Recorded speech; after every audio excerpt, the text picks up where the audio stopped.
মুহূর্তে এই রোগীর উপরে সকল খবির শয়তানগুলোকে বন্দী করে ফেলেছি। আমরা তাদের সাথে কথা বলার চেষ্টা করব। এই মেয়ে এবং তার হাজব্যান্ড ওনারা এসেছেন চাঁদপুর থেকে। দেখি কি অবস্থা। এই তোমাদের সকলকে বন্দী করে ফেলেছি। কয়জন আছো তোমরা বলো তো? 1 লাখ। কয়জন? 1 লাখ। 1 লক্ষ? বাংলাদেশে কি এত জিন আছে? 1 লক্ষ বলে দিলে বাস হয়ে গেল। সত্য করে বলো কয়জন আছো? সত্য। এটাই সত্য? আসলে যারা কুফরি করে, জাদু করে, তারা যে কোনো সংখ্যা দিয়ে যখন জাদু কুফরি করে অর্থাৎ ব্ল্যাক ম্যাজিক করে মানুষের উপরে জিন চালান দেয়, ওই সংখ্যা পরিমাণ জিনেই তখন ওই রোগীকে ডিস্টার্ব করা শুরু করে। আর মানুষের যেমন বসবাসের জন্য অনেক জায়গার প্রয়োজন হয়, জিনদের আসলে বসবাসের জন্য এত জায়গার প্রয়োজন হয় না। তারা অল্প জায়গার ভিতরেই হাজার হাজার লক্ষ লক্ষ জিন বসবাস করতে পারে। এবং আল্লাহ তাআলা জিনদেরকে এমন কিছু ক্ষমতা দিয়েছেন, তারা চাইলে নিজের গঠনকে, নিজের শরীরকে অনেক বড় আকার ধারণ করতে পারে, আবার চাইলেই অনেক ছোট হয়ে, স্মল হয়ে তারা একটা জায়গায় অবস্থান করতে পারে। এজন্য তাদের পক্ষে 1 লক্ষ বা 1 কোটি 10 কোটি জিন আসা কোনো ব্যাপার না। আরেকটা জিনিস হচ্ছে, পৃথিবীতে মানুষ আগে সৃষ্টি হয়নি, সৃষ্টি হয়েছে জিন। ওয়াল জান্না খলাকনাহু মিন ক্বাবলু মিন নারিস সামুম। এই জিনদেরকে আল্লাহ তাআলা আগুনের ফুলকি থেকে, আগুন থেকে তৈরি করেছেন এবং এই জিনদেরকে আল্লাহ তাআলা মানুষদের আগে দুনিয়াতে প্রেরণ করেছেন। অবশ্য এরা বিভিন্ন কারণে ঝগড়া ফাসাদ করে, একে অপরে মারামারি করে তারা সমূলে ধ্বংস হয়ে গিয়েছিল। গুটি কিছু শয়তান জিন, ভালো জিন বেঁচে ছিল। পরবর্তীতে তাদের বংশধরের মাধ্যমে আবার দুনিয়াতে মানুষের চেয়ে কত গুণ বেশি এই পৃথিবীতে জিন আছে, এর হিসাব আল্লাহ তাআলাই ভালো জানেন। আচ্ছা, তোমার নাম কি? জয়রাম। কি? জয়রাম। জয় রাম। রাম। রাম শব্দটা তো সাধারণত হিন্দুরা ব্যবহার করে। তুমি কি হিন্দু? হ্যাঁ। তো হিন্দু হয়ে মুসলমান একটা মেয়ের শরীরে কেন আসছো? কেন আসছো? নিজের থেকে আসছো? না। কেউ পাঠিয়েছে? কে পাঠিয়েছে? মনির। মনির পাঠিয়েছে। কেন? মনির কেন পাঠিয়েছে? এই মেয়েকে মেরে ফেলতে চায়? নিয়ে যেতে চায়। বিয়ে করতে চায়? হ্যাঁ। এজন্য নিয়ে যেতে চায়? হ্যাঁ। তা আর একজনের বউকে নিয়ে যায়, সে কি করবে? বিয়ের আগে করছে না বিয়ের পরে করছে ব্ল্যাক ম্যাজিকটা? আগে। তোমাদেরকে পাঠিয়েছে কি বিবাহের আগে? হ্যাঁ। হ্যাঁ। এই মেয়ে তো সম্ভবত মহিলা মাদ্রাসার স্টুডেন্ট, তো সে তো আমল করে, নামাজ পড়ে, তারপরে তোমরা কিভাবে আসলা?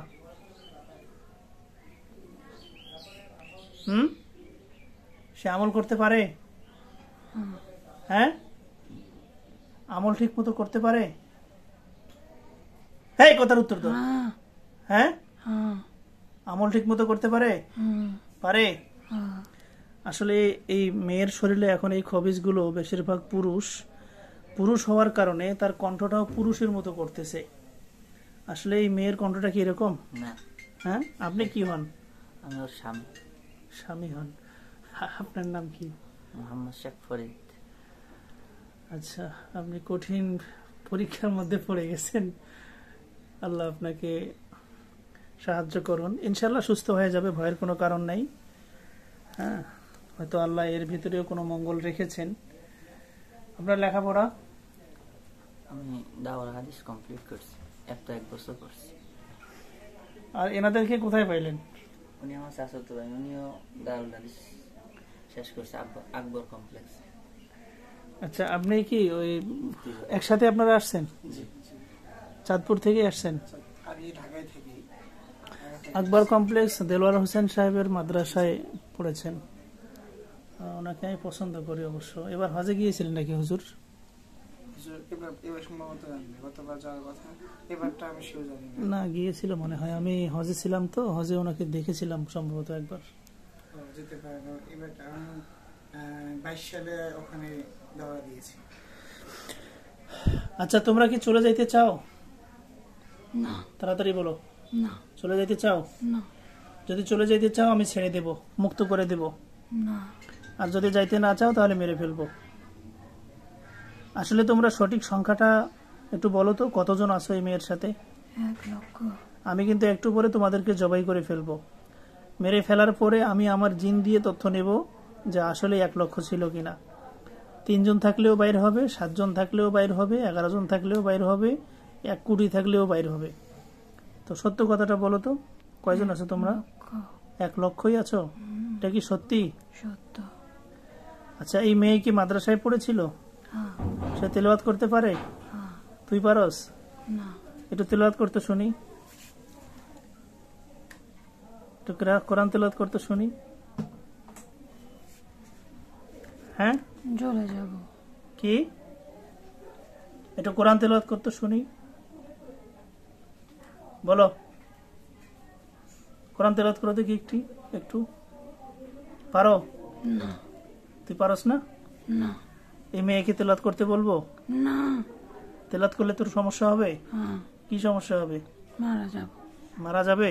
হুম। কোরআন তেলাওয়াতে কেউ মারা যায়?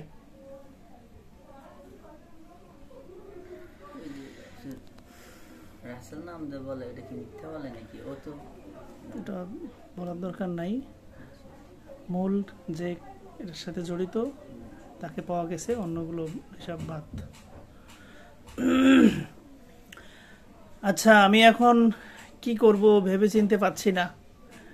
এই মেয়েকে তোমরা অনেকভাবে নির্যাতন করো, তোমরা অনেকগুলো খবিস পুরুষ জিন আসো, তাও আবার বেধর্মী। তোমরা হিন্দু পরিচয় দিচ্ছ, আসলে তোমরা তো হিন্দু ধর্ম মানো না, তোমরা তো কাফের, তোমরা কোনো ধর্ম মানো না, তোমরা নাস্তিক। যারা ধর্মে বিশ্বাস করে সে যেই ধর্মেরই হোক তাকে আস্তিক বলা হয়। তুই কি পূজা করস? না। জীবনে পূজা করছস? করছি। হিন্দুদের পূজার কয়েকটা নাম বলতো। তুই কি কোনো ধর্ম মানস? শ্রীরাম। হ্যাঁ, শ্রীরাম কোনো পূজার নাম হইল? আমি মুসলমান হয়তো অনেক পূজার নাম জানি, ওদের অনেক উৎসবের নাম জানি। তুই কি জানোস? আসলে এরা বেধর্মী, এরা মুরতাদ, এরা কাফের, এরা নাস্তিক, এরা কোনো ধর্মে বিশ্বাস করে না। তবে যেহেতু আমাদের দেশে হিন্দু কিছু মানুষের বসবাস আছে, অন্য ধর্ম অবলম্বী মানুষ বসবাস করে, এরা যেহেতু মুসলমান না এজন্য তারা নিজেদেরকে হিন্দু পরিচয় দেয়, কিন্তু আসলে তারা হিন্দু না। আর কোনো হিন্দু ভাই বোনকে আমি ছোটও করতে চাই না। আমারও এরকম হাজার হাজার পেশেন্ট আছে যারা হিন্দু ধর্ম অবলম্বী, তারা আমার কাছে তদবির নেয় এবং সুস্থ হয়ে গিয়েছে। এরকম অনেক আছে, ভিডিও আছে কয়েকটা। মোবাইলটা একটু ধরেন তো। আচ্ছা, আমার দিকে একটু ঘুরে ধরেন।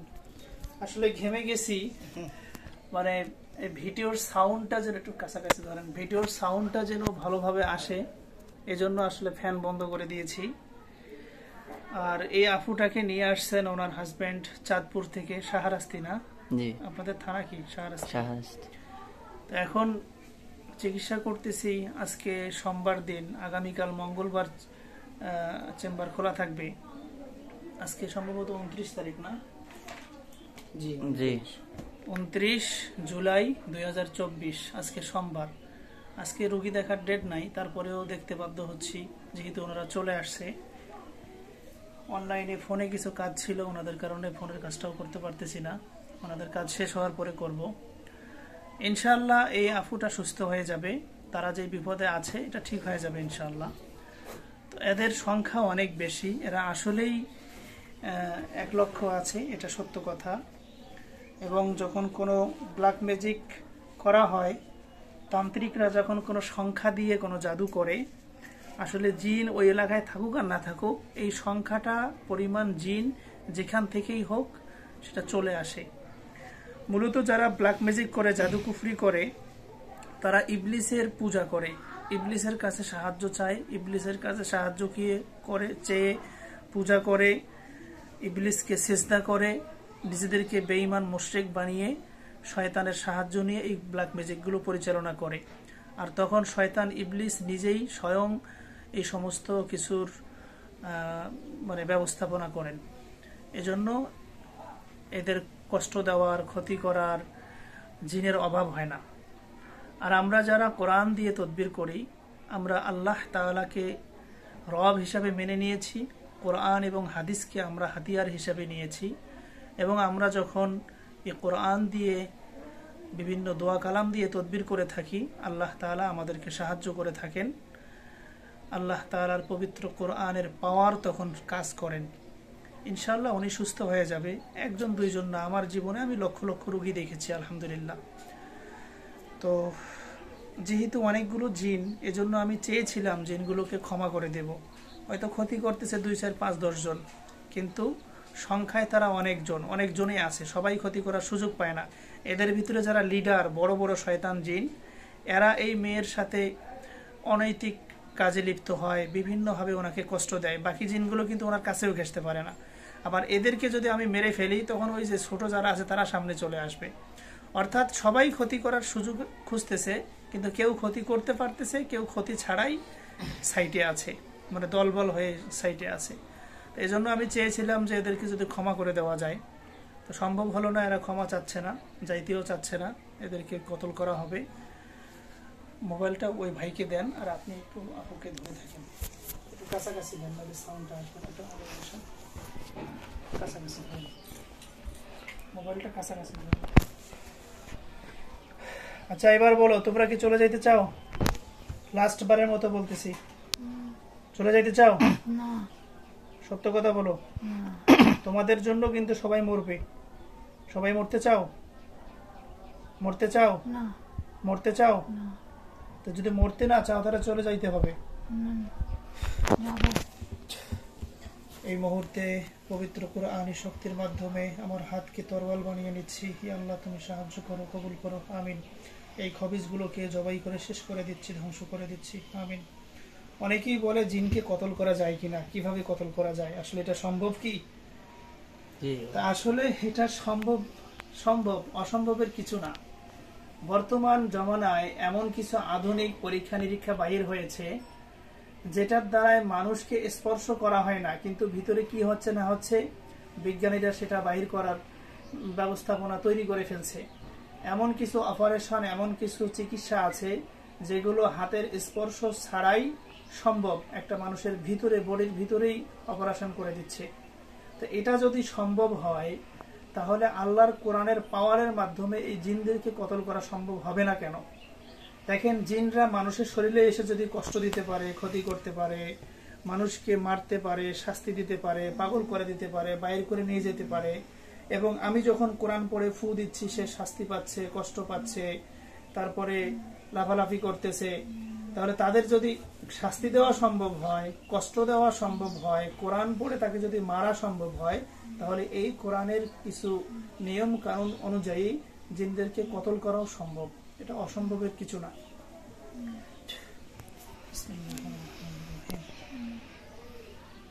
এই মুহূর্তে তোমাদেরকে কঠিন শাস্তি, ব্যথা, যন্ত্রণা, জ্বালা পোড়া, আগুন ধরাই দিতে বাধ্য হচ্ছি।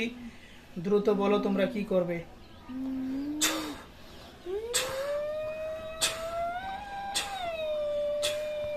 দেখেন সে কি করতেছে। আমি কিন্তু তাকে এই যে হাতও উঠাই ফেললাম, আমি শুধু জাস্ট কোরআন পড়ে আল্লাহর বিভিন্ন দোয়া পড়ে ফু দিচ্ছি, সে কষ্ট পাচ্ছে। কিভাবে সম্ভব? যদি কষ্ট পাওয়া সম্ভব হয়, শাস্তি দেওয়া সম্ভব হয়, তাহলে কতল করা সম্ভব হবে না কেন?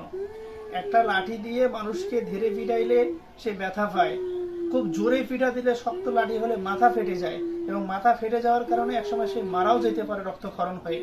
ঠিক তেমনি একটা ভূতরা দাও দিয়ে যদি কাউকে জবাই করা যায়, হয়তো কাটা না গেলেও সে কষ্ট পাবে, এবং ওই দাটা যদি খুব ভালোভাবে দেওয়া হয় তাহলে ওই ভুতরা দাও দিয়েও কিন্তু এক সময় গা কেটে মানুষ মারা যাইতে পারে। আসলে আমি এটা লজিক হিসাবে উপায় হিসাবে বললাম, এর চেয়েও আপনারা চিন্তা করলে আরো বেশি কিছু বুঝতে পারবেন, নিজের ব্রেনকে খাটাইলে বুঝতে পারবেন। আমি এই মুহূর্তে তোমাদের সকলকে জবাই করে মারতে বাধ্য হচ্ছি। দেখেন ওনার হাত পা গুলো কিভাবে শক্ত করে ফেলছে। তারা বুঝতে পারতেছে যে আমরা এখন মরবো, কিন্তু এদের আসলে কিছুই করার নাই, এরা তো বন্দী, এরা যাইতেও পারবে না।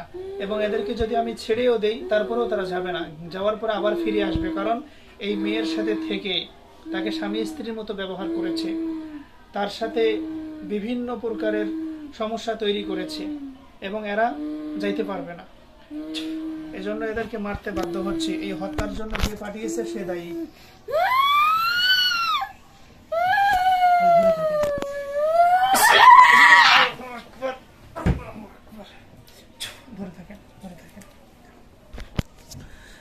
আলহামদুলিল্লাহ, এই খবিজগুলোকে আমরা জবাই করে ফেলেছি। এই মুহূর্তে আপনি আপনার শরীরে হেলান দিয়ে নেন, উনি বেহুশ হয়ে গেছে, হেলান দিয়ে নেন। আমরা দেখতে পাচ্ছি উনি বেহুশ হয়ে গেছে। একটু আগেই কথা বলতেছিল, কিভাবে লাফালাফি করতেছিল দেখতেই পাচ্ছিলেন। ভিডিও তো আমরা তো আর বন্ধ করি নাই। জিনগুলো মারা যাচ্ছে আর এই বোনটা বেহুশ হয়ে গিয়েছে।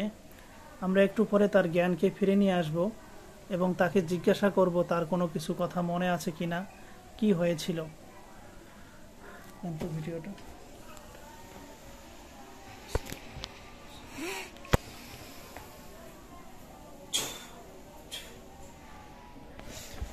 সুজায় বসেন তো, কি হয়েছে আপনার? কি নাম আপনার? ফাহিম আক্তার। একটু জোরে বলেন। ফাহিম আক্তার। হ্যাঁ, ফাহিম আক্তার। ফাহিমা আক্তার। আপনি কি করেন? কিছু করেন? আপনার পাশে বসে আছে উনি আপনার কি হয়? স্বামী। হাজবেন্ড, স্বামী হয়। আচ্ছা, একটু আগে কি হয়েছিল কিছু মনে আছে আপনার? কিছু হয়েছিল? কিছু হয় নাই? আমার এখানে মোবাইলে অলরেডি 17-18 মিনিট ভিডিও হয়ে গেছে। তো কি হয়েছে কিছু মনে নেই আপনার? না, চোখ বন্ধ করেন তো, একটু দেখাবো আপনাকে কি হয়েছে।